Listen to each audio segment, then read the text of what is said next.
नमस्ते बच्चों। आज हम शुरू करेंगे मोल फ्रैक्शन से कि मोल फ्रैक्शन क्या होता है। इसके अलावा हम पढ़ेंगे मोलरिटी और फॉर्मेलिटी। ओके,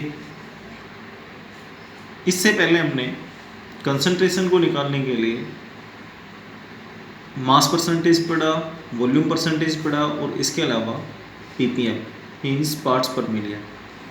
तो आज हम समझेंगे कि मोल फ्रैक्शन क्या है।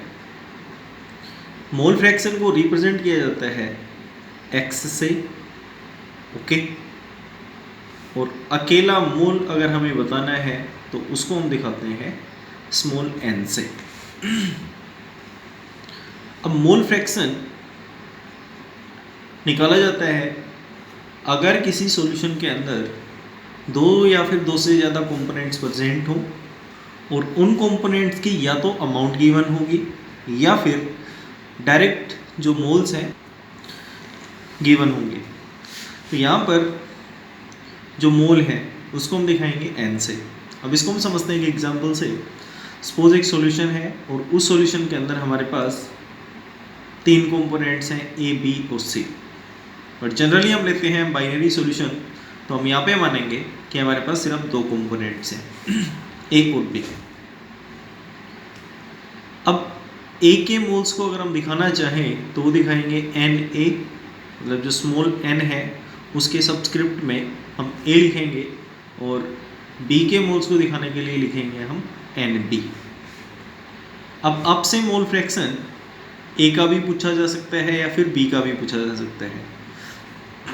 अगर आपसे a का मोल फ्रैक्शन पूछा जाए तो यहाँ पर मोल्स ऑफ द कंपोनेंट, जिस कंपोनेंट के आपसे मोल्स पूछे गए हैं उसको आप ऊपर लिखोगे और total moles of the component. तो यहाँ पर a और b दो कंपोनेंट्स हैं, इन दोनों की जो मोल्स हैं उनको हम यहाँ पर लिखेंगे, इनका जो टोटल सम है वो लिखेंगे। इस तरीके से आपका जो a का मोल फ्रैक्शन है वो आ जाएगा।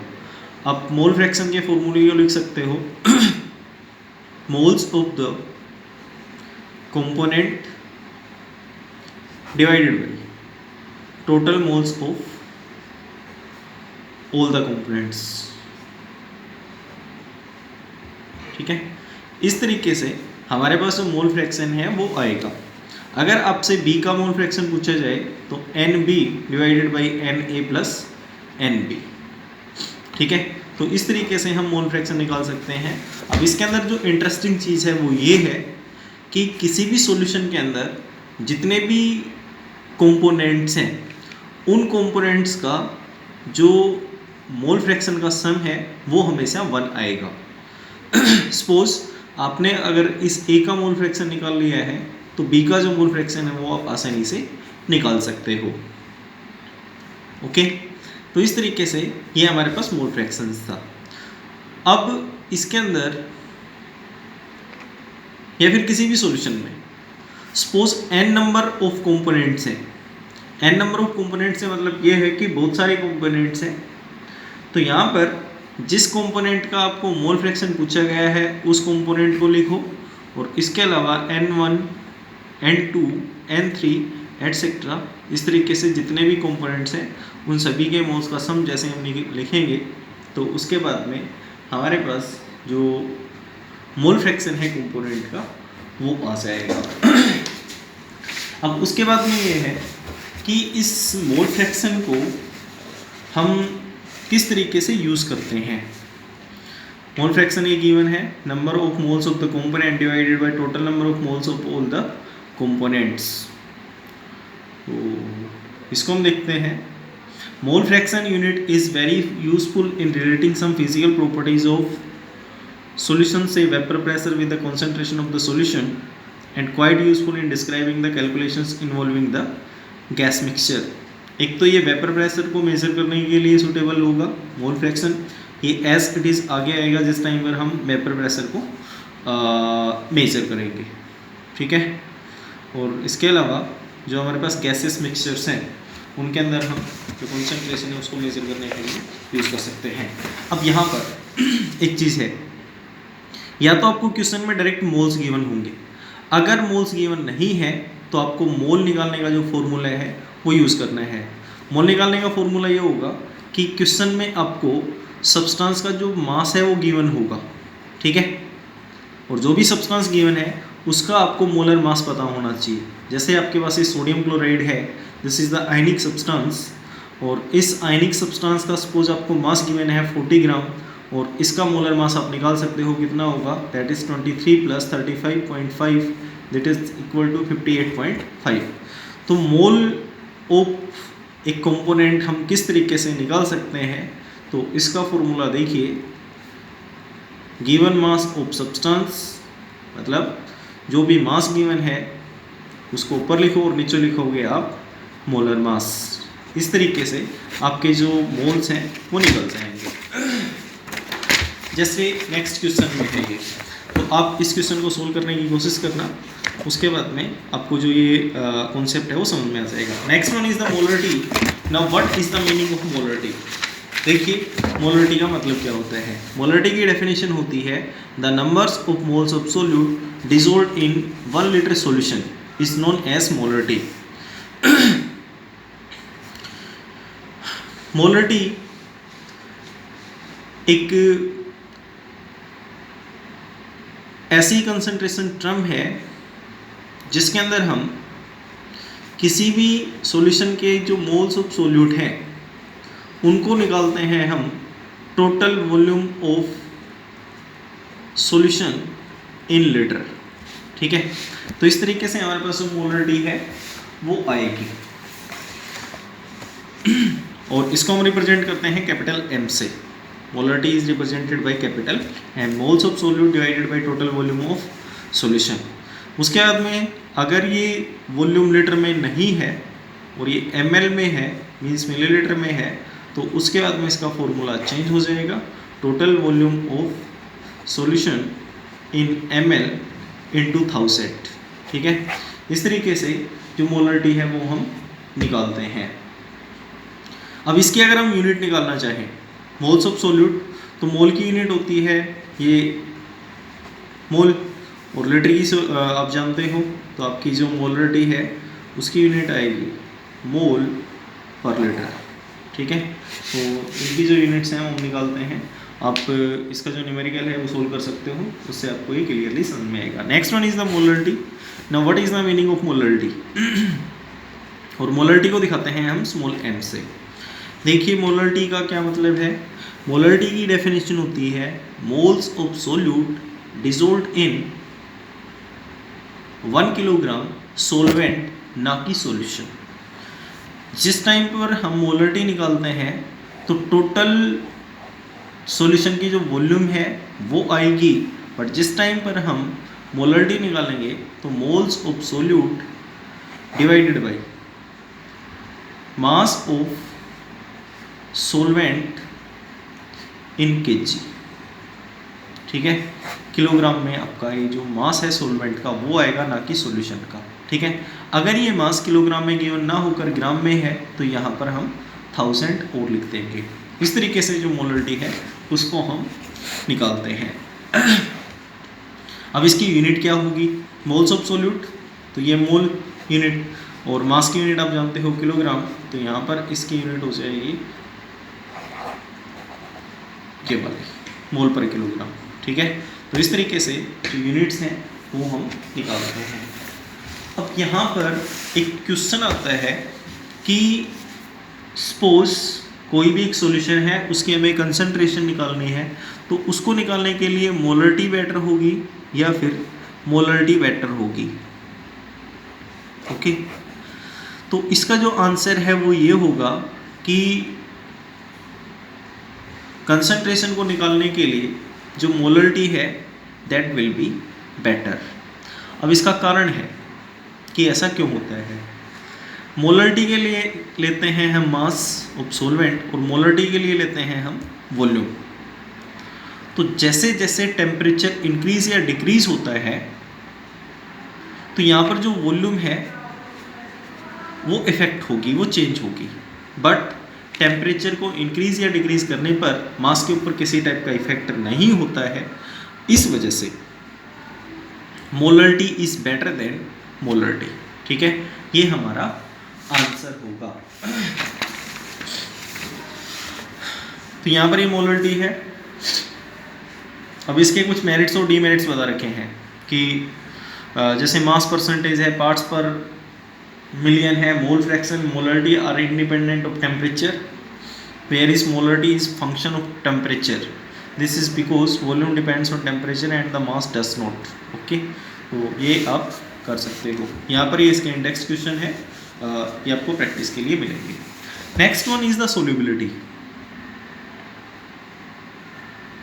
देखो सोल्यूबिलिटी क्या होती है, ये हमारा नेक्स्ट टॉपिक है सोल्यूबिलिटी, कि what is the meaning of solubility. कोई भी हमारे पास बीकर है, फ्लास्क है, उस बीकर या फ्लास्क के अंदर प्रेजेंट है आपका ओनली सॉल्वेंट, और यहाँ पर टेम्परेचर है T, एक स्पेसिफिक टेम्परेचर T है। अब इस स्पेसिफिक टेम्परेचर T के ऊपर इस सॉल्वेंट के अंदर कितनी मैक्सिमम अमाउंट सोल्यूट की डिजोल्व हो सकती है, उसी को बोलते हैं हम solubility. The maximum amount of solute dissolved in a solvent at a specific temperature is defined as solubility। ठीक है, तो ये तो होती है solubility। उसके बाद में पूछा जाता है कि कौन कौन से फैक्टर्स हैं जो इस solubility को इफेक्ट करेंगे।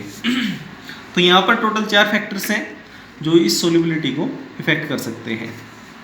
पहला होता है नेचर ऑफ सोल्यूट, दूसरा होगा nature of solvent, third one is temperature and fourth one is pressure।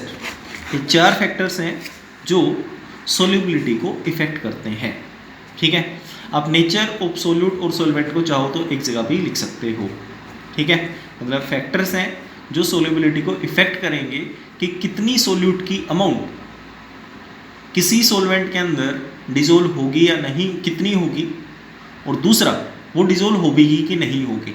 एक तो वो अमाउंट को डिसाइड करेगा कि कितनी उसके अंदर डिजोल्व होगी, दूसरा ये बताएगा कि वो डिजोल्व होगी कि नहीं होगी। तो यहाँ पर हम पहले देखते हैं solubility of solids in liquid, उसके बाद में देखेंगे हम solubility of gases in liquid. तो फर्स्ट है हमारे पास solubility of solids in liquid. इसके हमने एग्जांपल देखे थे, जैसे शुगर को अगर हम पानी में मिलाएं, वाटर के अंदर मिक्स करें, जहाँ पर वाटर आपका सॉल्वेंट रहेगा और शुगर आपका सोल्यूट रहेगा। तो इनको ये फैक्टर्स किस तरीके से इफेक्ट करते हैं। पहला फैक्टर होगा आपके पास nature of solute and solvent. तो देखिए आपने +1 के अंदर पढ़ा होगा कि लाइक डिजोल्व्स लाइक। ओके, इसका मतलब ये है कि पोलर के अंदर पोलर मिक्स होगा और नॉन पोलर के अंदर नॉन पोलर मिक्स होगा। ठीक है, पोलर के अंदर नॉन पोलर मिक्स नहीं हो पाएगा। इसका मतलब ये है कि एक जैसे के अंदर घुलेगा। जैसे आपके पास वाटर है जो कि पोलर है, ठीक है, और एक है आपके पास बेंजीन जो कि नॉन पोलर है।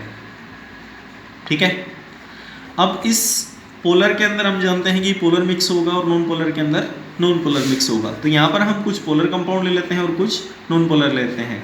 जैसे सोडियम क्लोराइड और potassium sulphate are polar, anthracene, naphthalene etcetera are non polar.